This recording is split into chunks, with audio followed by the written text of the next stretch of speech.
international folks joined us before.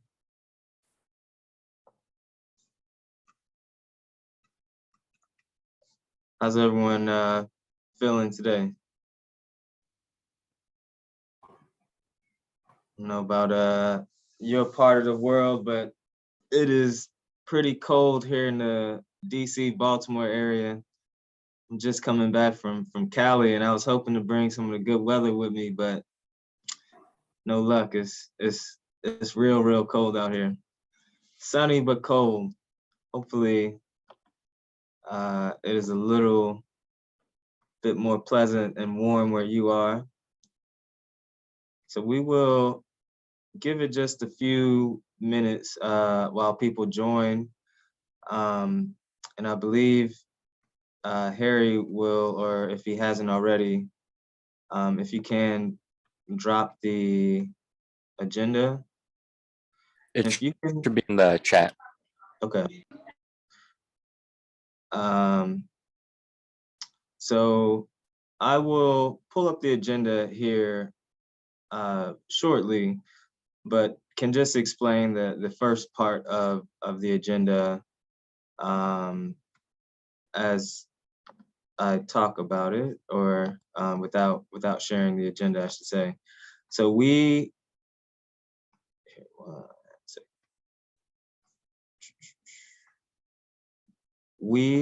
did a poll last time we were together for those that were able to join us. And so I wanted to show the results of that poll. And so I'll pull it up right now. It's in the agenda. So you should have it if you pull up the agenda. And I will also just show it now to give you an understanding of where we are at. And let me just reshare as a link.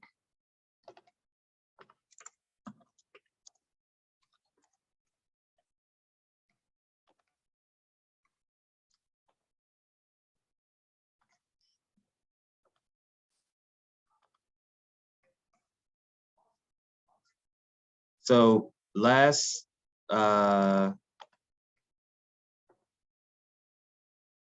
month, we had a survey that asked, what should the top priorities of Unlock Higher Ed be? Now I'm having some issues here. And we were hoping if you could pull this up and hopefully have not as much trouble as I'm having. There we go.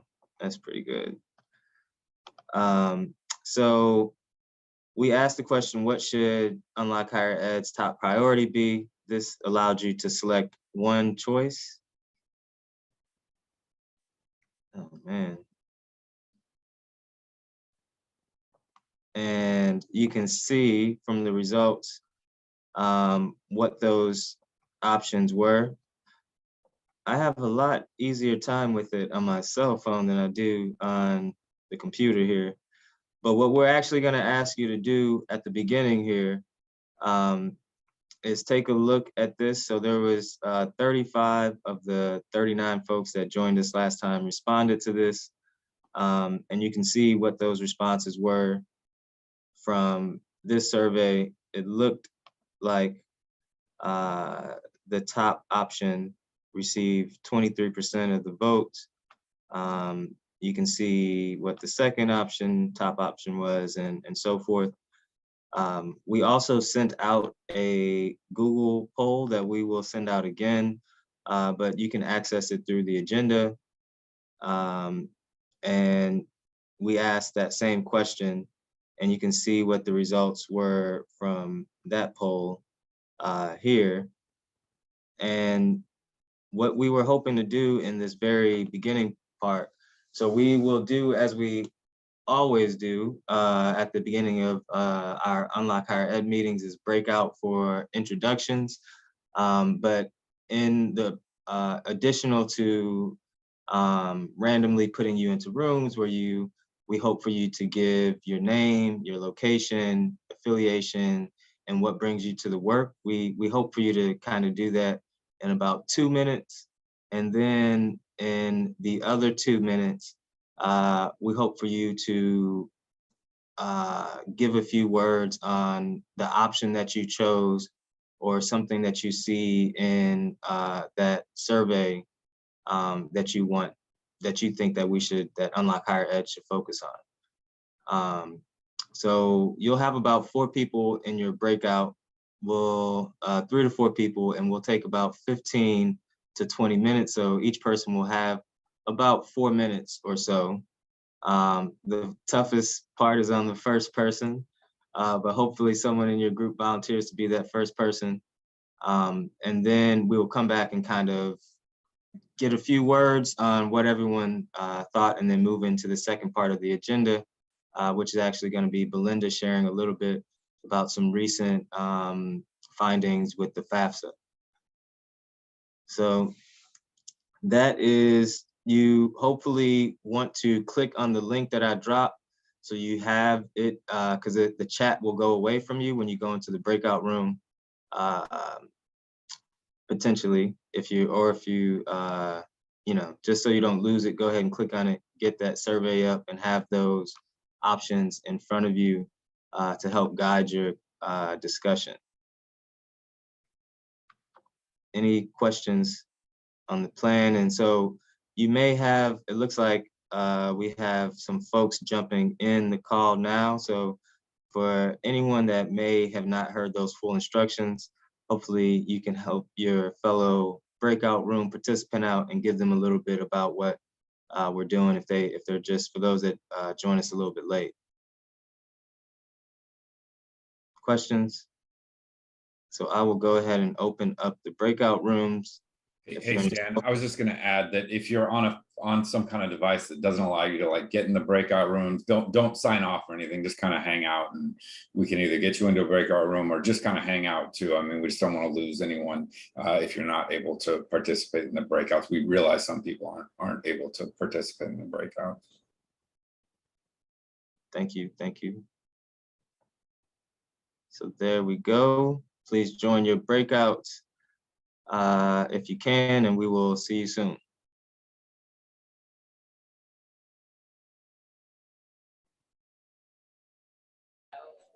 Stan, you want me to pause the recording while we yes, do the breakout rooms? Yes, please. Welcome back, welcome back. Hopefully you were able to meet someone new within your group. It is totally random. We don't sit and pick who goes into what, but hopefully, just as in-person meetings, we want to try to get some random associations like we would have back when we were in person. So hopefully you enjoyed learning a little bit about someone you hadn't met before. And then also hopefully you got a chance to discuss some of the priorities that you think should be important to Unlock Higher Ed.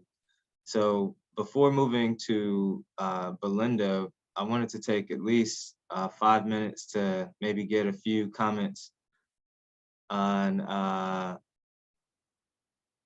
what your conversation was in the breakout. So something interesting you learned about somebody, or conversations about the priorities.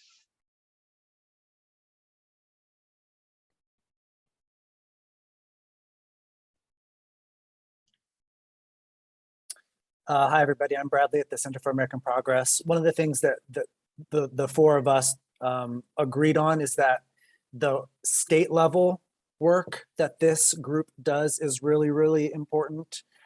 Things like continuing to push for ban the box and just state financial aid, state funding, those kinds of things is really important. So the new federal Pell program is obviously also very, very important, but we just don't want to lose momentum and capacity to continue working on those state level things. So we just wanted to plug the importance of continuing to do that. Thank you, Bradley. And I just was reminded that we actually wanted to hear, we had 6 groups. We want to hear a quick summary from each group, because we're capturing this in the notes in terms of you know, what that priority part of the conversation was. So hopefully we can get someone from each group to share. And thank you, Bradley, for starting us off. I can piggyback on that, and anybody from group 3 is welcome to jump in. We also particularly kind of ended on that as well. You know, looking at the Zoom and the interest in the national level, but also talking about some of the specific state level issues that Terrell and others have worked on, and the complexity of it, right? For each state, the kind of state level restrictions about different levels of correction and financial aid access, et cetera. Thank you, Wendy. Noel, Jonathan, Daisy, and I spent most of our time getting to know each other. Daisy and I, this is our first meeting, so we did not do the survey. We did not get to the survey, but I think we had a good conversation about the challenges of getting educational programs into state facilities. The idea that you have to think about the tech people, the security issues, the access, but also then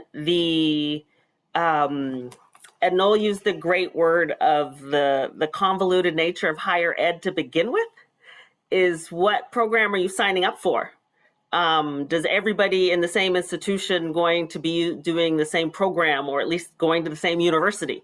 And that creates convoluted issues with the platforms university uses, but also whatever platform or technology that the facility may have.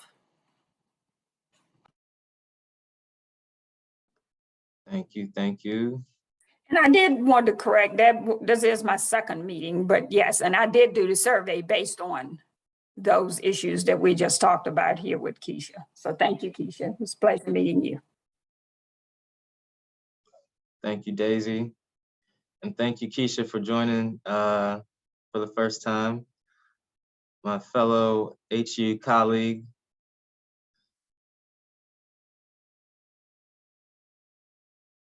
Any other group wanna jump in? I'll jump in. I had a great group discussion too. We talked about barriers to entry, you know, even getting insurance, housing, transportation, and then also being allowed to speak about your own story versus having the media represent you in a way that may not necessarily be completely factual. So I was really happy to learn about what our team was doing in that effort. It was really exciting to meet 2 new people who are in this space, and I look forward to learning from them even more. And then we kind of talked about Ban the Box initiatives in Missouri. So what we were able to do just recently this past Thursday with Senator Williams, and developing a task force to get that resolved. Yes, thank you, Basha. I was there joining them in Missouri as the Ban the Box journey in Missouri is in full force and on its way, and has some pretty strong support, and will continue to be gaining support with this task force that's been put together with Senator Williams, as was just mentioned. So thank you, Basha.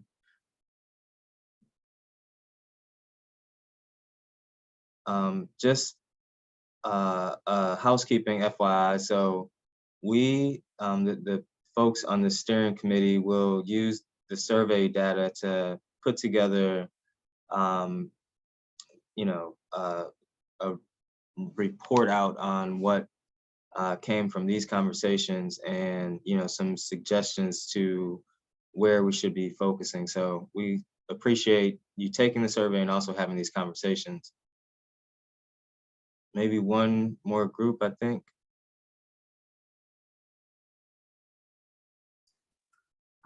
Group 2 talked about probably 3 different areas. One is working with the Department of Education to try to clarify and find livable ways to work with the way the legislation was written. Number 2 was assisting correctional institutions with implementations of PEPs. And number 3 was a little bit about the need to continue to focus on state funds because not every state is there yet.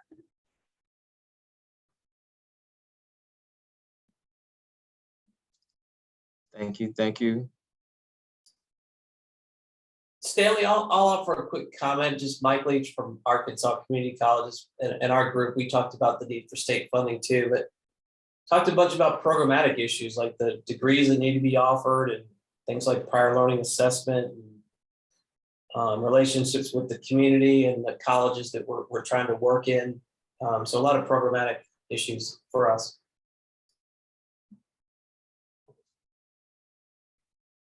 Thank you. Thank you. So if no one else, we will, I will encourage you again. I dropped the survey in the chat. If you haven't completed it, go ahead and complete it, or, click on it so it's on your tab and you can complete it after the meeting sometime, because you may not want to miss the exciting new information that Belinda is about to drop. And I will pass it over to you. Okay, awesome. Thank you so much. I'm going to share my screen here. I've got a super quick PowerPoint that I just wanted to share with everyone. I just did it up super quick this morning, and I'll make sure that this is available to everyone so that you can have it afterwards. So hello everyone on the call. I'm Belinda Wheeler. I'm a Senior Program Associate with Vera out of the DC office. I'm in South Carolina this week, but I'm normally in DC. What I wanted to share with you all, if you weren't made aware of, the Department of Education has created, and it has available on their website right now, a incarcerated applicant version of the FAFSA. So it's in a draft form right now. You can click on this link here, and again, I'll make sure that this is forwarded to everyone so that you have it. But when you click on it, you'll actually see a document that looks like this. So it'll be in PDF. You need to, sorry, I'm getting ahead of myself. Once you get onto this page here, you scroll down and there's a whole bunch of different files there, but there's one that's actually labeled, and I'm using their language here, incarcerated FAFSA draft. So it's draft, it's a FAFSA designed for people who are currently incarcerated. And right now, this document is available for public comments. Public comments close on April the 25th. So there is some time for you all to kind of have a chance to review that document if you haven't. At Vera, myself and my colleague Alan have been spending a little bit of time looking at it. There are some issues with this document, so I wanted to make sure that the UHE, community is aware of this document, has some time to kind of take a look at it, and then kind of prepare next steps for you all. So again, the document, you can download it. I think it's 30 something pages, I believe. It's obviously consolidated. It's a lot shorter than a typical, FAFSA, but again, there's issues with this document. So what I thought I would just very briefly share with you is a couple of concerns that Vera has already identified with this document. I've got 2 slides here that wanted to share with you. So and it's a concern for us in a lot of different ways, because ultimately we feel like, should a person who's incarcerated look at this document and look at it in its current form, the likelihood of them even trying to attempt to complete this document is going to be pretty limited. So, as we're thinking about, Pell expansion or Pell implementation, we need to make access really important, for the people who are seeking out these opportunities. So just briefly, a couple of things I wanted to mention, in this current form of this document that we have the opportunity to provide feedback on, they are referencing things like websites and apps that, people who are currently incarcerated can go to get further information. As you know, a lot of people who are incarcerated do not have free access to, any kind of website that they can go to.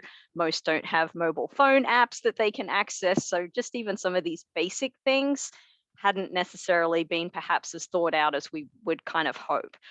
There's references to 1-800 numbers at Vera with our technical assistance that we've been providing to Second Chance Pell colleges. We've seen that in some states, people do have access to 1-800 numbers, but in a lot of states they do not. So that's another access issue that we see as potentially being a concern. Requesting parental information, there's been some updates to how that is viewed, in a traditional FAFSA. We would expect that that would also be made for the document for people who are currently incarcerated. There's references in this document to state financial aid for states, which a lot of you just mentioned on these breakout rooms that we had. And we know that there's a number of states where financial aid is not available. So again, that's the current language is problematic. Even things like they've got here recommend that the applicants get a copy of their form before they submit it. I don't know about you, but a lot of people who are incarcerated do not have free access to a photocopy machine where they can make these copies. There's references to the EFC, even though that will change, for the student index. There's requests for applicants' driver's license numbers. Again, the reality of being able to get that, very problematic. It still only allows for black ink. We know that some DOCs only allow blue. And then at the very end of the document, even if you are able to, in the unlikely event, get all the way through to the bottom of this document, it specifically says that, if you are completing this form and you sign off on it, that you certify that you're not in default on a federal student loan. As we know from the acronym I've got there, Second Chance Pell Experimental Site Initiative, many students who are in default on their loans may not even know that they're in default. So this whole idea of, you're signing off saying that you are not in default, it's problematic. And a lot of financial aid officers at colleges recommend that any student complete this FAFSA form first to then determine how to pivot and things of that nature. So this is a very brief snapshot. We've identified over 20 issues, and I'm just sharing about half of those with you here. This is on that second link that I provided earlier, this is where you will submit the formal document that goes into the public comments. Again, the deadline for public comments for this FAFSA incarcerated student form is April 25th of this year. And some recommendations that we wanted to make, for your consideration as either individuals, organizations, or as the Unlocking Higher Ed community here is to, familiarize yourself with this version of the FAFSA, determine what your next steps might be. Do you want to send a letter directly as an individual, as your organization, if you're interested in co-signing, a document, but making sure that you meet that deadline of April the 25th of this year, making sure that that's available to you. And then I just had here my information. If you want to, follow up via email, and my colleague Alan, who's working on this with me, I know he knows a number of you as well. He's also available for questions on this as well. So let me, in the interest of time, I'll stop here. If anyone has any questions, I'm very happy to answer questions now, or also you could feel free to reach out to me afterwards, and I will get this PDF to everyone so that you do have access to those links. Thank you, Stan. Real quick, Belinda, this is just a clarifying thing for some for individuals that may not know, but you had a acronym up there, EFC. Can you explain what the EFC is? Yes, I'm sorry. I see my colleague Margaret. Do you mind jumping in on that one for me, Margaret? It's an expected family contribution. Yep. So the idea of people having to kind of calculate what their expected family contribution would be is problematic in that way. But there is guidance that Ed has already got for the new FAFSA form that's going to be coming out with the Consolidation Act. We're going from, I forget how many questions it is, like 100+ questions down to about 30 questions. So Ed, the Department of Education, has already provided some, like, they're troubleshooting that, but this current incarcerated student form that they have available isn't taking that into consideration. So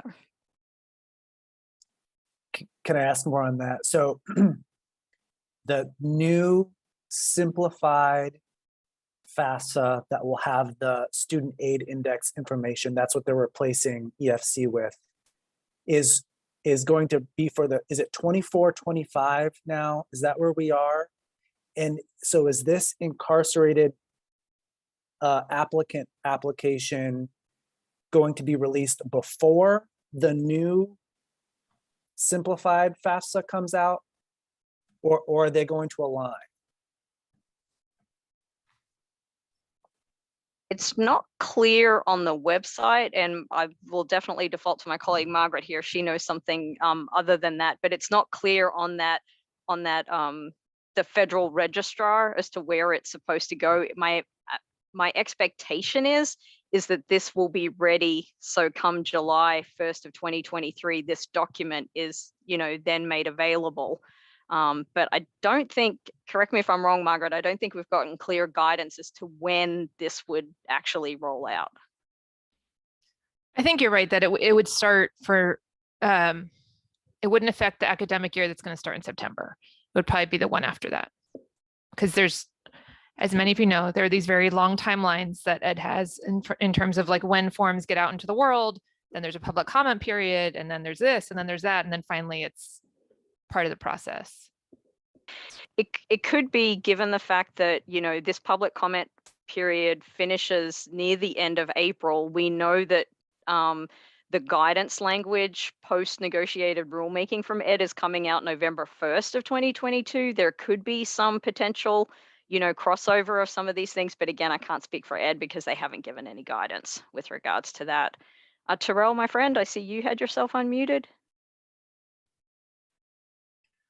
Yeah, I don't know how you saw that, but I was just going to say about the EFC and, how challenging that was as a student in reentry, just trying to fill out that information about, what my mom's taxes were, what my taxes were as a student employee, and asking about assets and all of that other stuff. So I wasn't sure how many folks on the call were familiar with filling out a FAFSA and having to do that part. So I was just going to chime in with some of that. And I just posted a message soon as Belinda, brought me in. So we at FICGN, we have a survey where we're collecting data on the number of students and other, factors who are in college and prison programs and who run into the issue of loan default status, which eventually will trigger, their ineligibility to be able to access Pell Grants. So we're working with a number of organizations to figure out both short-term and long-term solutions. Short-term for FICGN, we're currently raising $25K to be able to help incarcerated students pay off their loan rehabilitation payments monthly, but we also understand that that is not part of that long-term solution, which may really be about like policy or some other regulatory response. But if you will, either complete the survey if you work for a college and prison program, or share information, that's something that I live by. It's something that I cannot use or contribute to. I always try to think about who can. So please, visit the message in the chat, and if there's any follow-up questions or anything, I'll also drop my email address as well. And James, I see your hand up.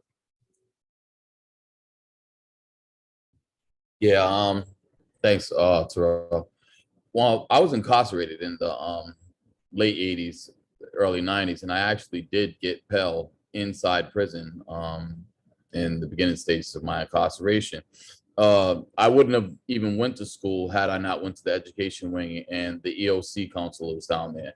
And she's the one that actually told me about higher education and how I could apply and go to school. And she's the one that helped me fill out all the forms faster. Then I was sent back like a yellow copy with all the information that I needed to update. And that's when I learned I could actually get money for school, because I do nothing about college and prison if it wasn't for her. But without her support, I just took the yellow form back to her and I told her, this is what they're asking for. What do I do now? And she's the one that walked me through everything. And I received financial aid inside prison. This is prior to them taking it out in the mid-90s. So I think like, I definitely think like EOC, we have an EOC here, council in Rhode Island, that goes up twice a month to each facility to help people with applications for when they're to be released. So I'm pretty sure that's what we'll be utilizing, continue to utilize once Pell is reinstated. And I agree with Terrell. We work with the Office of Post-Secondary Education here. When students are in default, I try to identify this quickly, and we make a payment of $5 a month. And if you make consecutive payments for 9 months, they reinstate their ability to get financial aid. There's also a way that I found out that if you like loans or something will be in Navient, if you can make payments for 6 months, you can actually get with another loan company to take that loan out of default from Navient, and it'll reinstate your financial aid. So I hope that helps in some way.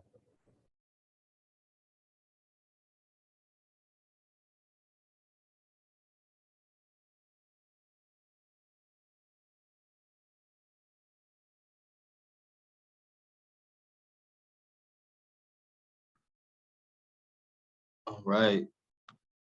So Belinda also, I believe, mentioned that, one of the actions will be kind of putting together a response to this.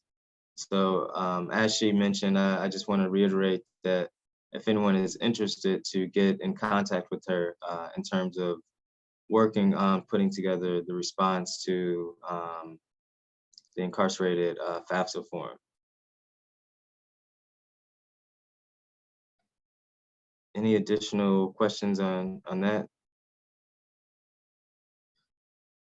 So we had on the agenda, Chris Beasley was going to share with us a conversation that he had with Jami Sisterhood, which was founded by Dr. Aaron Corbett, Dr. Bahia Muhammad, and as well as Bria. Dr. Bria Willingham. Yep. But neither of those three or Chris Beasley is on the call, so I think we will table it till next time, unless if someone on the call here has information on it, wanted to speak on it, but it may be more appropriate to wait for one of them to come in and tell us a little bit more. So that frees up some time, and that was going to be it for the agenda. So one of the things we always close with is to push up any current efforts that are going on. So does anyone want to push up current efforts that they're currently working on? Wendy? Yep, I have one. I'm sharing the registration link, and I think I already shared the flyer for a Ban the Box event that Noel and Jonathan are both participating in here at FAU, at Florida Atlantic University, where we are continuing to strategize how we can ban the box in the state of Florida. Once I find my link, I'll put it in there. Sorry about that. I have too many links up, but that's happening on April. Here we go. It's happening April 5th at 4 o'clock Eastern Daylight Savings Time. There's the link. Thank you. Thank you for sharing, Wendy. Stanley too. I believe that Harry was going to make a Google Doc with all of those different categories on the survey, just in case anyone wanted to add any written comments. And it's important for everybody's voice to be heard, because whatever those action items that's inside that survey, that we pick collectively. That's what we're probably going to concentrate a lot of our efforts over the next 12 months or so. So it's really important if anybody have any, any personal comments on something that they want to work on as well. So I'm not sure if Harry got that document ready, but yes, he does. Okay. Yeah, I just posted it. Just it's a spreadsheet with the list of all the options from the focus survey. So just you can put your comments in all the columns to the right of the focus that you're commenting on.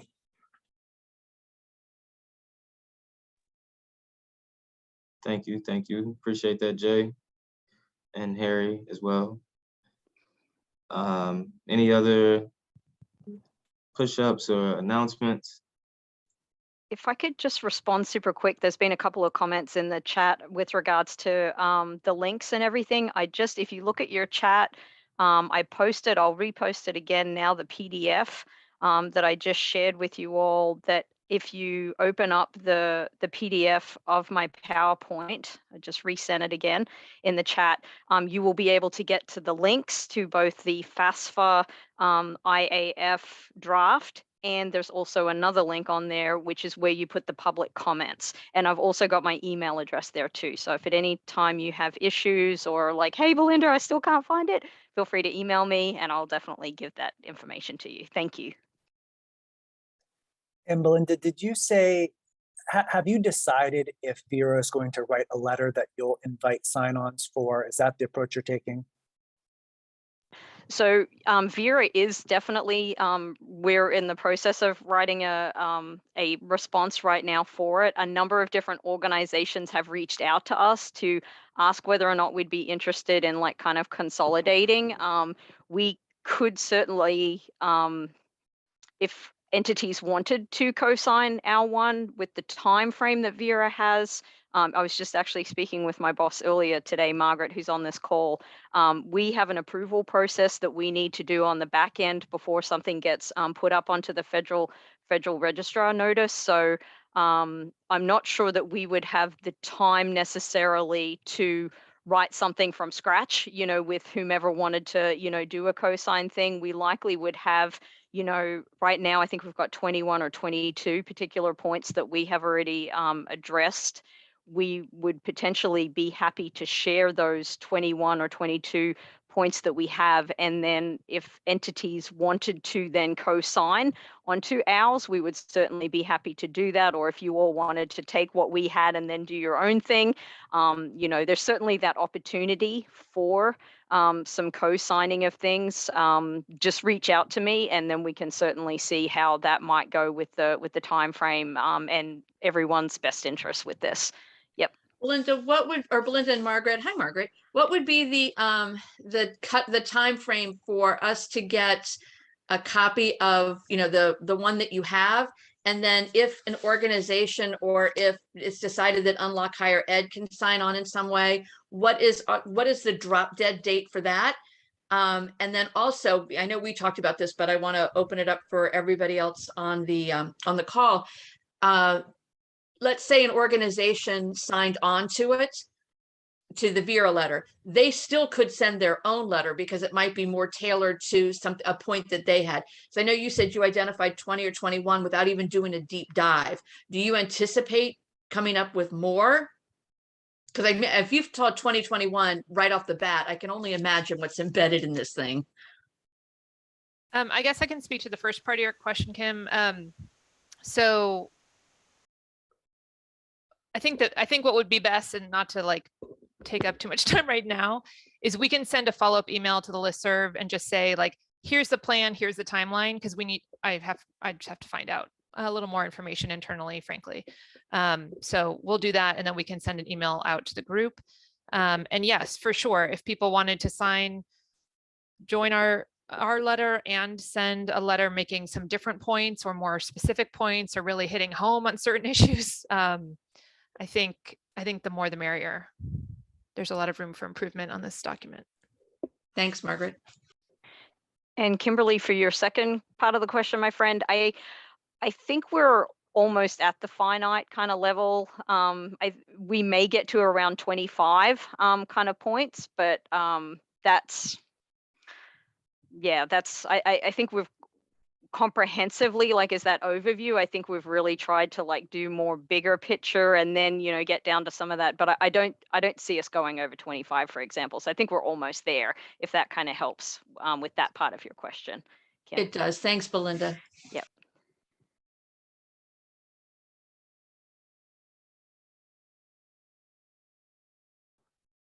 So we are at time, but I wanted to just drop an announcement that I had as well. So P2P is partnering with Johns Hopkins School of Public Health to host the second year of a lecture series called Centering the Voices of Currently and Formerly Incarcerated Leaders in the Movement. I just dropped the link to sign up for the first lecture, which is April 5th, focused on the intersection of education and the carceral system. The second lecture will just be a week after, and it will focus on justice for women and girls. So if you click on that link, you'll find the link to both registrations if you're interested.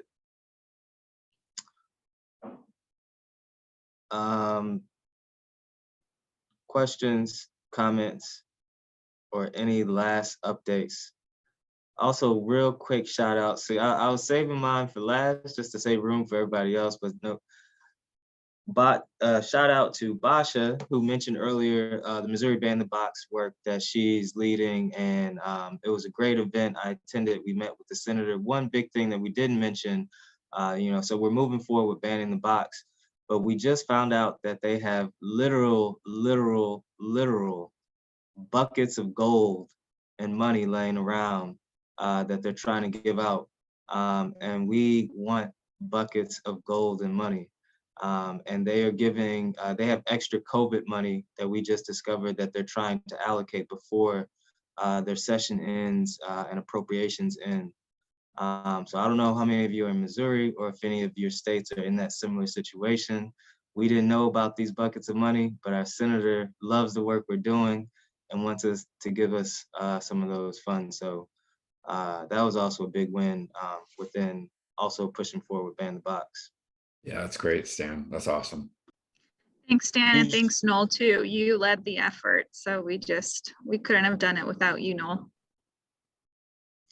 Yeah, so they have extra COVID money. So if you're connected with your senator, ask about that. It may be a similar situation in many other states that they have extra money that they're trying to spend that the federal government gave them. All right.